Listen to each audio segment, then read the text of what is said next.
काय हो, तुम्ही नेहमी हा मार्केटमधला महागडा पदार्थ खाण्यासाठी बाहेरच जात असाल किंवा मग बाहेरून घरी आणून खात असाल आणि लहान मुलांना तर इतका जास्त आवडतो की काय बोलायलाच नको। तर हा पदार्थ तुम्ही जर बनवरती दूध टाकून घरीच बनवून खाल्ला तर तुम्ही बाहेरून कधीच आणणार नाही किंवा बाहेर खायला सुद्धा जाणार नाही। बनवायला अतिशय साधी सोपी रेसिपी आहे, अगदी 20 ते 25 मिनिटांमध्ये बनते, त्याच्यामुळे नक्कीच तुम्ही घरी बनवून खा, घरातल्यांना सुद्धा खूप जास्त आवडते। तर इथे काय करायचं बघा, सुरुवातीला त्यासाठी आपल्याला एक बन घेऊन यायचं आहे आणि इथे बन आपल्याला तव्यामध्ये ठेवून घ्यायचं आहे, गॅस खाली चालूच आहे। त्याच्यानंतर आपल्याला काय करायचं बघा, त्याच्यामध्ये 1 कप इतकं नॉर्मल दूध घालायचं आहे।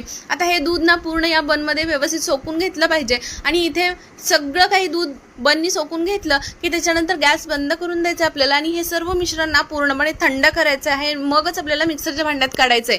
आता ना याच्यावरती आपल्याला 1 अंड फोडून घालायचंय। जर तुम्हाला थोडंसं जास्त वाटलं तर 2 अंडी सुद्धा घालू शकता। 1 अंड मी घालून घेतलं आणि व्हॅनिला इसेन्स घालून घेतला। आता तुमच्याकडे व्हॅनिला इसेन्स नसेल तर तुम्ही वेलची सुद्धा याच्यामध्ये घालू शकता।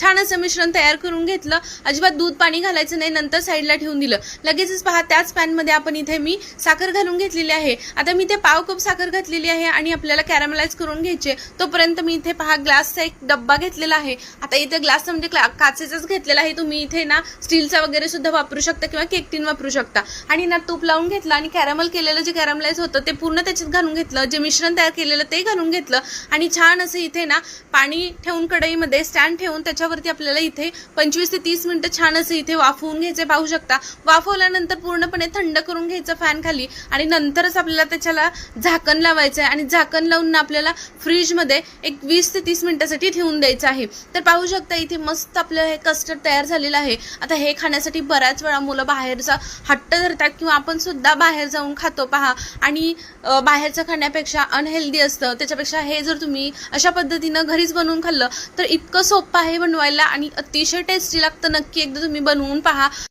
रेसिपी कशी वाटली मला कमेंट करून सांगा। रेसिपी आवडली तर चॅनलला मात्र फॉलो करायला अजिबात विसरू नका।